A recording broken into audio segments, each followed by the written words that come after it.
Bendall of Coventry was taking on Tomas Da Silva of Brazil. Bendall is unbeaten in 17 fights. He's 28 years old, and we're joined at the start of 8 rounds with Richie and Jim once again.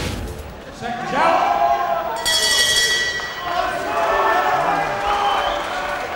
A pretty sizable and vocal support for Steve Bendall in the sky blue trunks of Coventry, based in Bournemouth for the last 4 years. Bringing into the ring an unbeaten record, 17 wins out of 17 contests, 10 inside the distance. Relatively unknown opponent for Steve Bendall tonight. Born in Brazil 26 years ago, Tomas Da Silva.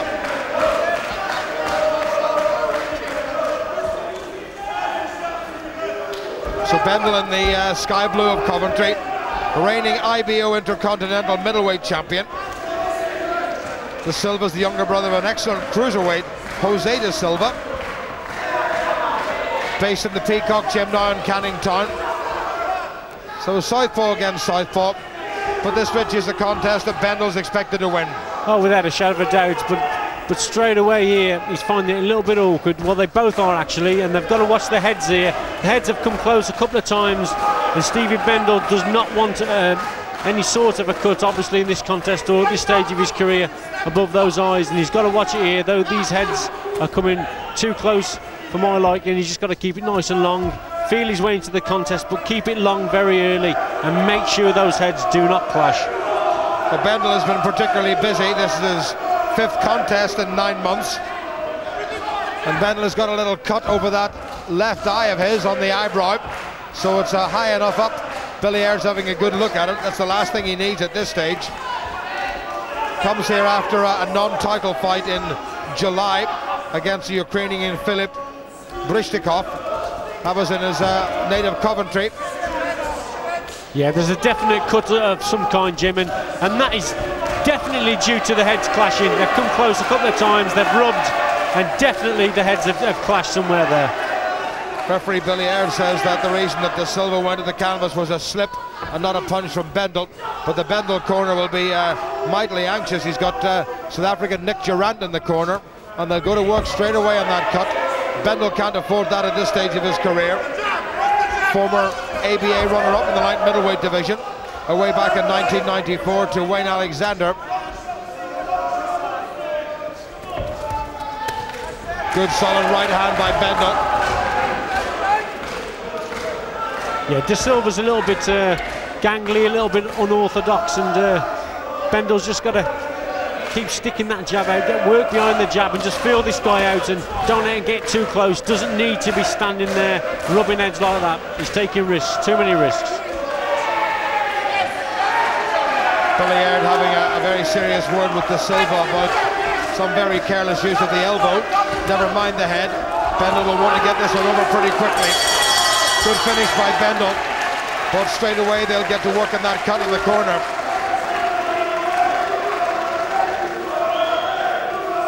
Well, the towel gets away all the redness. It's a nasty little slice there. And Nick Durant, not just a good manager and a good trainer, pretty useful cutsman, go to work straight away with the adrenaline solution.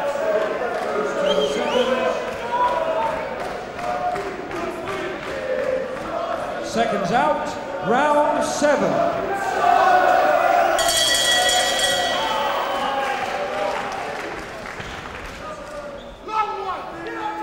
Well, the noise that's being made from close to ringside would make you think that you're in the Sky Dome in Coventry, but we're in the York Hall in Bethnal Green. And the man from Coventry, Steve Bendall, the taller of the two in the lighter trunks, hasn't had it all his own way by any means against a hard man from Brazil, Tomas Da Silva. Yeah, Da Silva, in fact, is encouraged that he's getting through these rounds. Bendall's not finishing him off, and that's made Da Silva grow in confidence a little bit, and he's certainly come out here and he's thrown some good shots.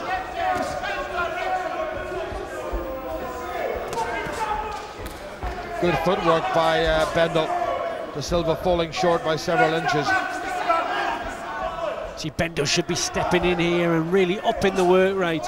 This guy's there for the taking, and that's why his corner a little bit frustrated, and they're leaning into the ring, trying to urge Steve Bendall on. and that's what he's got to do, just up the work rate and push this fella on his back foot. Good solid job by Da Silva, matched by Bendall. Bendall trying to come in from round the corner.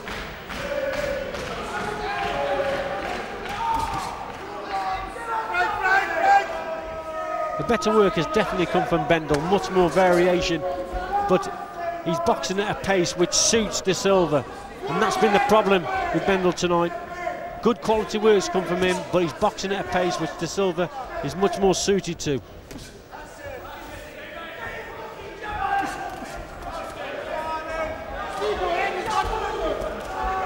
There's that left hand by the Brazilian again. Bendall replies in kind.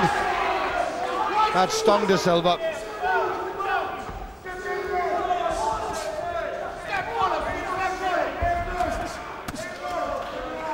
That's nice from Bendall, switching downstairs, lovely right up to the body. Look, Da Silva literally he is exhausted. Lovely piece of footwork by Bendall, getting out of the way, just exposing the tiredness on the part of Tomas Da Silva.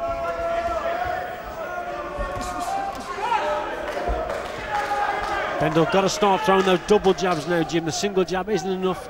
Da Silva, he's swaying out of the way. He's been given time to move out the way of that punch, but if he doubles it up, then if he misses with the first jab, he will catch Da Silva with that second jab.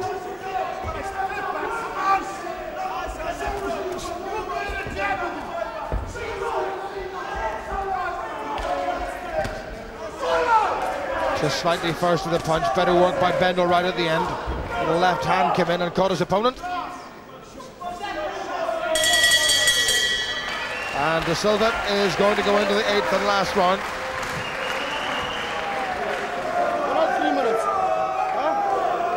Bendall might well have to go the full way with this fella. Mightn't do him any harm. Seconds out, 8th and last round.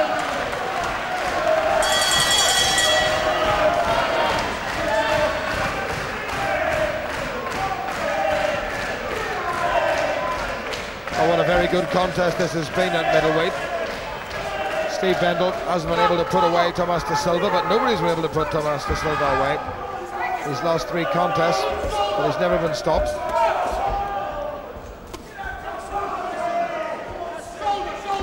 Bendall looks fairly certain to preserve his unbeaten record, which would take him to 18 without defeat. See, the better boxing's come from Bendall, but they're all single blows, all single shots, and that's just giving Da Silva that time to recover from the shot. Better by Bendall. Left hand came over, needs to throw a few more of those. Da Silva really puffing and blowing and snorting blood down his nose.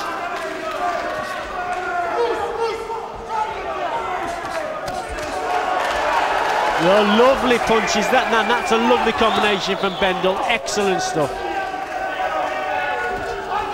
Da Silva really shipping 1 or 2 hard shots now from Bendall. And Bendall looking nice and relaxed and up on his toes. And Billy Aird's seen enough. Well, I think that's a wee bit unfair. I don't quite understand that. Well, I think that's a very peculiar decision. I mean, Da Silva wasn't going to win it, but he hadn't really taken anything terribly hard, Richie. No, well, the thing is, I mean, this is the last round. This guy has done so well to get to this stage.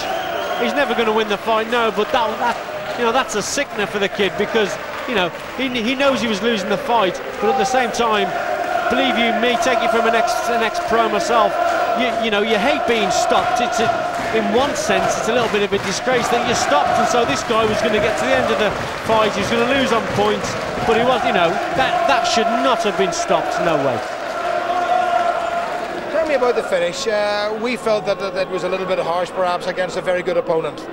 Yeah, to be fair, I thought it was harsh myself, you know, but the referee said to me after the fight he was too far behind, you know, and he said he thought he was looking to get out of it a couple of times, but no, I don't know, I thought he was still in there myself, but no, I'm happy with the stoppage. How useful a workout was that for you? Very good, very good. I knew it was going to be a hard fight because he just took Mark Gravison in Denmark 6 hard rounds, so I knew it was going to be a hard fight. We've been working on relaxing a bit more in the gym, trying not to fall in with my shots, but then in the first round I fell in with a shot and got a cut eye. But we're working on our mistakes, you know, and hopefully it's going to get better. Controversial finish there.